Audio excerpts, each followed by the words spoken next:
Elangani, o que você percebeu sobre a estratégia de Jair Bolsonaro e a maneira como ele respondeu às perguntas, principalmente do ministro Alexandre de Moraes? Vamos lá, Evandro. Primeiro, Jair Bolsonaro estava muito à vontade, muito seguro, inclusive fazendo humor, né? Teve aquela passagem que ele até chama o ministro para ser o seu vice. Isso mostra uma segurança por parte dele. O que me chamou a atenção é que ele traz aquele debate de desconfiança em relação às urnas eletrônicas para dentro do julgamento. Coloca como uma peça central, dizendo o seguinte: olha, eu busquei alternativas junto com os militares porque a justiça eleitoral não me deu a oportunidade de seguir com um questionamento em relação ao resultado das eleições. Não só não me deu essa oportunidade, como também foi aplicado uma multa. A partir daí, o que eu fiz?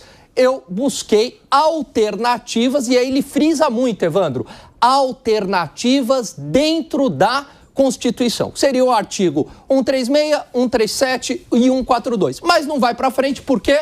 Porque os próprios militares viram que não tinha como aplicar esse dispositivo constitucional. Em essência, foi essa a estratégia de Jair Bolsonaro. E para você, Gustavo Segré, como é que você avalia a estratégia de Jair Bolsonaro e principalmente, a maneira detalhada com que ele relata situações envolvendo o governo, conquistas ou derrotas que ele teve durante a gestão lá atrás, mesmo sem o ministro Alexandre de Moraes perguntar? A impressão que eu tive é que o ex-presidente Jair Bolsonaro não só respondia a Alexandre de Moraes, ele fez questão de estabelecer uma comunicação com todos que acompanhavam essa audiência. E ele aproveitou muito bem, Evandro. A sensação é de uma pessoa que falava a verdade, que explicou mais do que certamente os advogados recomendaram, dizer: responda ao que está sendo perguntado, não diga mais nada do que está sendo perguntado. Mas o presidente Bolsonaro trabalha dessa forma. Ele mostrou que ele falou o que ele sentia na hora. Me pareceram que todas as perguntas foram respondidas com muita categoria em termos de conteúdo, dizendo foi isso, foi aquilo, não duvidou, não hesitou, não teve contraponto de falar uma coisa e depois ser pego no pulo com uma pergunta que pudesse mostrar uma contrariedade com uma pergunta anterior. E tenho certeza que muita gente que até hoje acreditava na possibilidade de que o Bolsonaro tivesse participado de um golpe de Estado, uma tentativa ou uma cogitação, ou do jeito que for, ficou muito claro que isso não aconteceu, segundo as palavras do próprio Bolsonaro. E muita gente que não gosta do presidente certamente pode não gostar, mas com certeza acreditou na fala dele. Alangani, sobre essa passagem de faixa, o presidente Jair Bolsonaro conta os motivos pelos quais ele não passou a faixa para o presidente Lula, mesmo sem ser questionado. Até para indicar o porquê que ele não teria feito, digamos, cumprido essa tradição como uma forma de desmobilizar acampamentos, manifestantes, aliás, acampamentos e manifestantes que ele diz que ficaram lá, ele não sabe por quê. Porque ele acabou mencionando por meio de publicação na rede social que nenhum tipo de baderna seria aceito ou que nada aconteceria. Mas ele fala aqui, e ele conta, eu não passei a faixa porque para mim não fazia sentido entregar a faixa para esse homem que agora está à frente do governo, para esse cidadão que agora está à frente do governo, até como se tivesse pensado nessas palavras para não utilizar algum outro termo. Como é que você avalia essas explicações que apareceram sem questionamentos e que, de alguma forma, vão contando a história ou tentando preencher lacunas que ficaram no imaginário de todos nós desde aquele momento em que Jair Bolsonaro perde as eleições para o momento em que Lula sobe novamente a rampa pela terceira vez?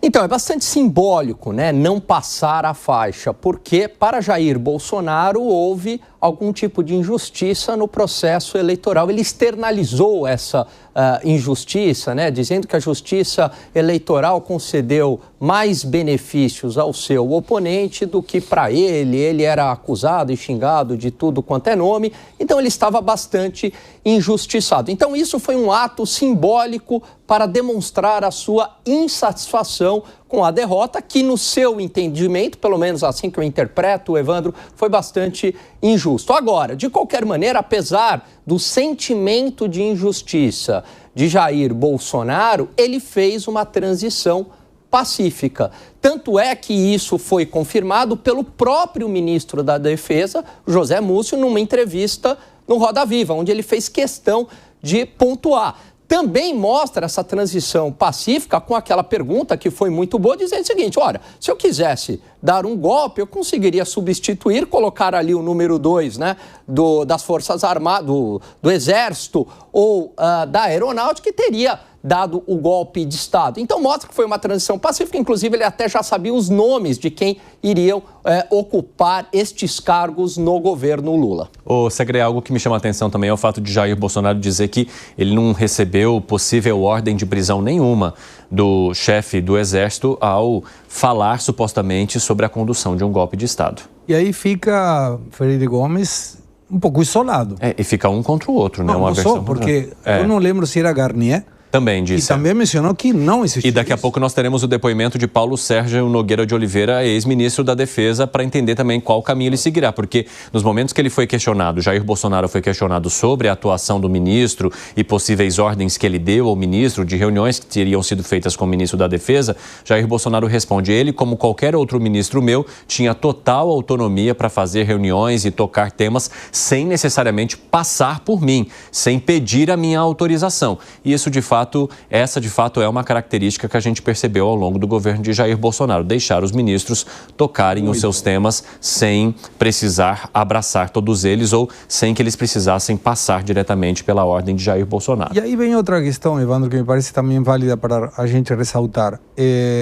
O ênfase, se é uma tentativa de golpe de Estado, cogitação ou o que for, qual for a caracterização do delito, a gente observa que desde o Supremo Tribunal Federal, a Procuradoria tem muito ênfase no questionamento das urnas.